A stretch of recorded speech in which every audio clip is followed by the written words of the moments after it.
नमस्कार मित्रांनो, मी सचिन शिंदे आपल्या समोर हा स्पर्धीचा अकॅडमी युट्यूब चॅनल पाहतो. मित्रांनो, महत्त्वाच्या घडामोडी. मित्रांनो, आज तारीख आहे 12 फेब्रुवारी. 12 फेब्रुवारीचे महत्त्वाचे आपण 20 प्रश्न पाहत आहोत. ठीक आहे, आपण सुरू करूया आजचे महत्त्वाचे प्रश्न.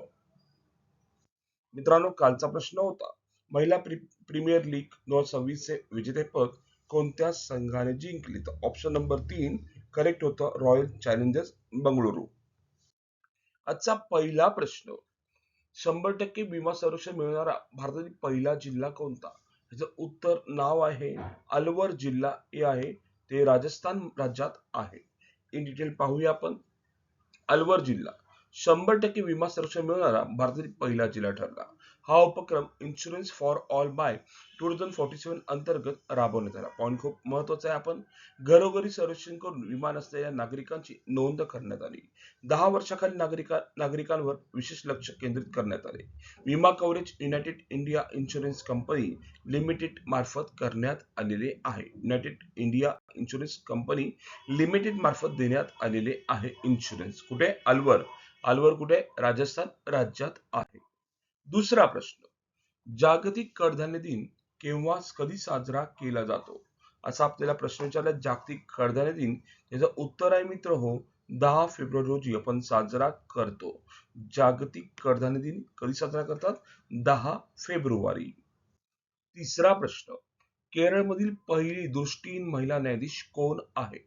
मित्र हो, पॉईंट खूप महत्वाचा आहे. ऍक्च्युली प्रश्न काय विचारलाय? दृष्टीहीन महिला न्यायाधीश म्हणजे असा प्रश्न खूप खूप महत्वाचा आहे. तर उत्तर आहे थान्या नाथन या पहिल्या महिला दृष्टीहीन न्यायाधीश झालेल्या आहेत. आपण डिटेल पाहूया. केरळमधील पहिली पूर्णतः दृष्टीहीन महिला न्यायाधीश, दिवाणी न्यायाधीश, कनिष्ठ विभाग परीक्षा उत्तीर्ण, अपंगत्व गुणवत्ता यादीत रँक पहिला, कन्नूर विद्यापीठ LLB रँक मध्ये पहिला आहे, ब्रेल लिपी व स्क्रीन रीडचा वापर करतात. सर्वोच्च न्यायालयाचा 2025 निर्णय अपंगत्व अपात्रतेचे कारण ठरू शकत नाही. त्या अनुषंगाने थान्या नाथन या केरळमधील पहिल्या दृष्टीहीन महिला न्यायाधीश झालेल्या आहेत. चौथा प्रश्न, 79वी संतोष ट्रॉफी विजेता संघ कोणता? 79व्या संतोष ट्रॉफी सगळ्यांना माहिती आहे की ही फुटबॉलशी संबंधित आहे. तर ती सर्व्हिसेसने जिंकलेली आहे. कोण जिंकली आहे? सर्व्हिसेसने जिंकलेली आहे. प्रश्न क्रमांक 5वा, सॅप अंडर 19 महिला फुटबॉल अजिंक्यपद स्पर्धा 2026 विजेता कोण आहे? तर ऑब्विसली विजेता आपला देश, आपला भारत देश आहे. डिटेल पाहूया. सॅफ अंडर 19 महिला फुटबॉल कप जिंकला 2026. सॅफ अंडर 19 वुमन्स चॅम्पियनशिप विजेता भारत, उपविजेता बांगलादेश. अंतिम सामना 4-0 बांगलादेश. ठिकाण पोखरा नेपाळ. भारतीय संघाचे टोपण नाव यंग टायगर्स आणि बेस्ट गोलकीपर मुन्नी भारत. मित्रांनो, महिलांमध्ये जिंकलेला सॅप स्पर्धा अंडर 19 ची भारताने जिंकली आणि बांगलादेशला आपण हरवलेलं आहे. ओके, पुढे नेक्स्ट क्वेश्चन. 6वा, 72 महिला वरिष्ठ राष्ट्रीय कबड्डी चॅम्पियनशिप 26 विजेता संघ कोणता आहे? मित्रांनो, 72 महिला वरिष्ठ राष्ट्रीय कबड्डी चॅम्पियनशिप 26 चे विजेता कोण आहेत आपल्याला विचारलंय. त्याचं उत्तर आहे हरियाणा. मित्र हो, हरियाणा जिंकलेलं आहे. कोण? हरियाणा. बघा, लक्षात ठेवा, हरियाणाने जिंकलेलं आहे. आपण पाहतोय 7वा प्रश्न, महिलांसाठी पहिला 50 एकर औद्योगिक पार्क कोणत्या राज्यात सुरू करण्यात आला? त्याचं उत्तर आहे कर्नाटक राज्यात तो सुरू करण्यात आलेला आहे. कर्नाटकात महिलांसाठी पहिला 50 एकर औद्योगिक पार्क. महत्वाचे मुद्दे, महिलांच्या नेतृत्वाखाली औद्योगिक पार्क. ठिकाण गौरी बिदानापूर कर्नाटक.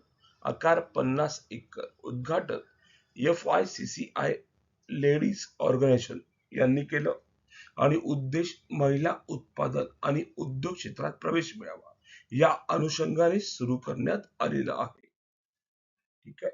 नेक्स्ट 8वा प्रश्न, 2026 मधील भारतातील लोकर उत्पादनात पहिल्या क्रमांकावर कोणते राज्य आहे असा आपल्याला प्रश्न विचारलेला आहे. बघा, प्रश्न परत वाचतो. लोकर उत्पादनात पहिल्या क्रमांकावर राज्य, थोडा माझा आवाज बसलाय समजून घ्यावा मित्रांनो, तर राजस्थान राज्य आहे.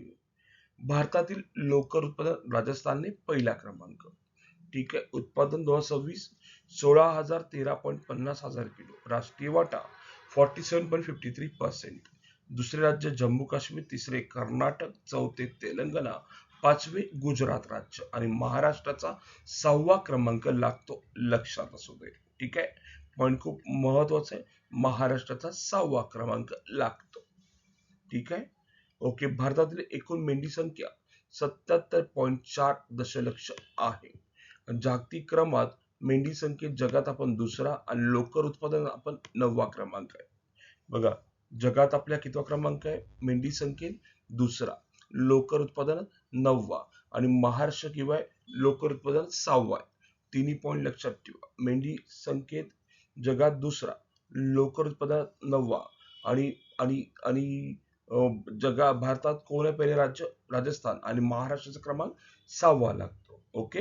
पुढे नेक्स्ट क्वेश्चन 9वा. हिवाळी ऑलिम्पिक मध्ये ज्योत वाहण्याचा सन्मान, ठीक आहे, कोणाला मिळाला आहे? मित्रांनो, खूप पॉईंट महत्वाचा आहे. हा सुद्धा पेपरला येतो, म्हणजे येतो प्रश्न. तर लक्षात ठेवा, ज्योत वाहण्याचा सन्मान अभिनव बिंद्रा यांना भेटलेला आहे. कोण? अभिनव बिंद्रा.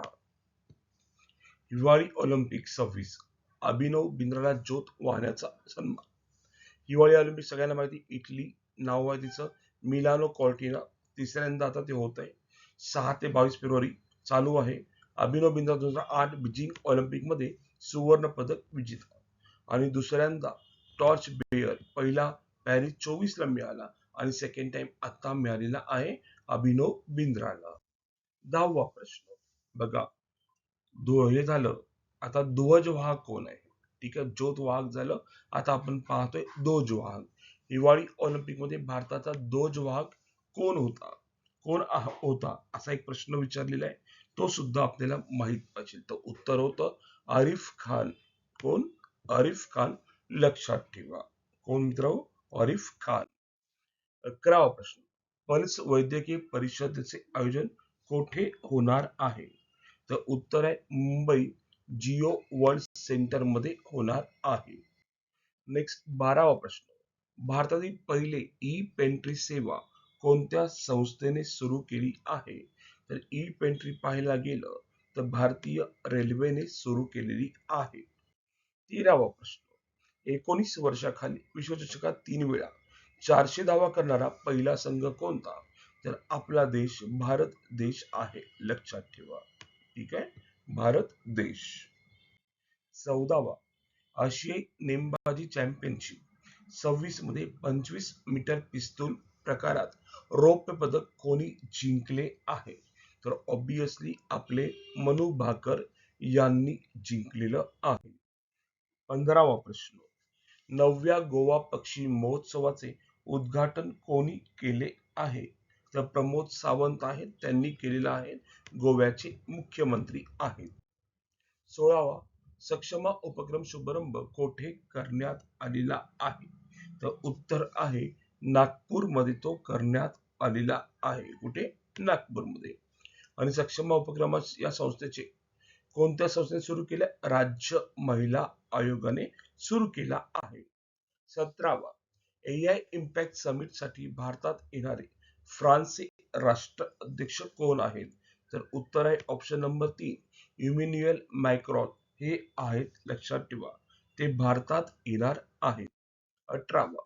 भारताचे तिसरे राष्ट्रपती झाकीर हुसेन यांची जयंती कोणत्या दिवशी साजरी केली जात आहे? असा आपल्याला प्रश्न विचारलाय. तर उत्तर आहे 8 फेब्रुवारी रोजी साजरी करण्यात येत. आपण प्रश्न पाहतो 19. एसटी महामंडळाच्या नवीन बससेना कोणता नाव देण्याचा निर्णय महाराष्ट्र सरकारने घेतलाय? तर उत्तर आहे जिजाऊ नाव देण्याचा घेतलेला आहे. 20वा. भारताच्या अंडर 19 विजयाला मानवंदना देणारे वाळू शिल्पकार कोण आहेत? तर उत्तर आहे सुदर्शन पटनायक आहेत. लक्षात ठेवा. आणि सर्वांसाठी आजचा प्रश्न, विंग्स इंडिया 26 मध्ये वर्षातील सर्वोत्तम विमानतळ पुरस्कार कोणाला मिळाला आहे? ऑप्शन आहे मित्रांनो छत्रपती शिवाजी महाराज आंतरराष्ट्रीय विमानतळ, कॅम्पेगौडा विमानतळ, इंदिरा गांधी आंतरराष्ट्रीय विमानतळ, कोची विमानतळ. आपल्याला कमेंटमध्ये उत्तर सांगायचे. उत्तर काय असणार आहे? आणि मित्र हो, आज आपण इथे संपू. उद्या याच टाइम रोजी याच वेळी भेटू मित्रांनो. धन्यवाद. Thank you.